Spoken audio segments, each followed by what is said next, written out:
बिस्मिल्लाहिर्रहमानिर्रहीम, अस्सलाम वालेकुम। कैसे हैं आप सब लोग। तो आज मैं बना रही हूँ बहुत ही मज़ेदार सी चिकन कढ़ाई। ये बहुत इजी और बहुत ज़्यादा मज़ेदार बनेगी। आप ज़रूर बनाइएगा इस रेसिपी से, ज़रूर आपकी तारीफ़ें होंगी। तो चलें स्टार्ट करते हैं अपनी रेसिपी।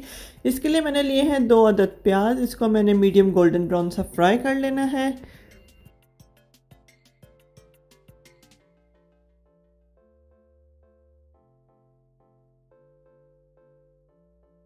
इस तरह से हमारे प्याज़ों का कलर आ चुका है। अब मैं इसके अंदर ऐड कर दूंगी चिकन, और चिकन को मैंने अच्छे से फ्राई कर लेना है बगैर किसी मसाले के। सबसे पहले चिकन को अच्छे से फ्राई करना है ताकि चिकन के अंदर जो एक कच्चेपन की स्मेल है, चिकन की एक अपनी स्मेल है, वो ख़त्म हो जाए और चिकन के अंदर ऊपर एक अच्छी सी गोल्डन सी लेयर आ जाए।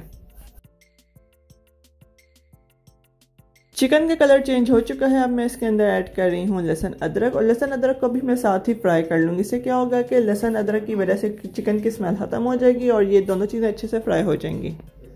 ये देखें बहुत खूबसूरत सा कलर आ चुका है हमारे चिकन का, बिल्कुल गोल्डन सा। मैं इसके अंदर स्पाइस ऐड करूँगी। इसके लिए मैंने लिया है नमक, और यहाँ पे मैंने ली है हाफ़ टी स्पून हल्दी। और मैं आपके साथ सारी रेसिपी, सारी इंग्रेडिएंट्स और क्वांटिटी डिस्क्रिप्शन बॉक्स में शेयर कर दूँगी। साथ मैंने ली है यहाँ पे रेड चिली पाउडर 1 टीस्पून, और थोड़ी सी देगी मिर्च ली है। आप देगी मिर्च ज़रूर ऐड कीजिएगा, इससे आपके चिकन कढ़ाई का मज़ा दोबारा हो जाएगा। यहाँ पे मैंने लिया है ज़ीरा और धनिया पाउडर 1 टीस्पून।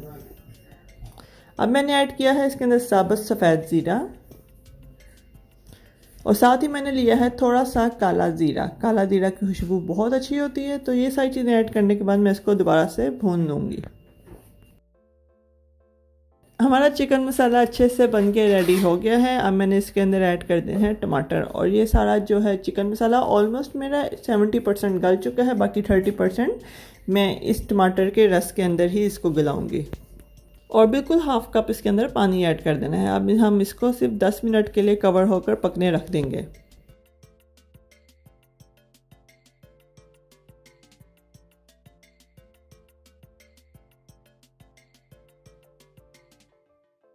अब तकरीबन 5 मिनट्स बाद मैंने इसके अंदर इमली ऐड कर देनी है। इमली से बहुत अच्छा टेस्ट आता है, थोड़ी सी खटास आ जाती है चिकन कढ़ाई में, और बहुत ज़्यादा अच्छा टेस्ट आता है।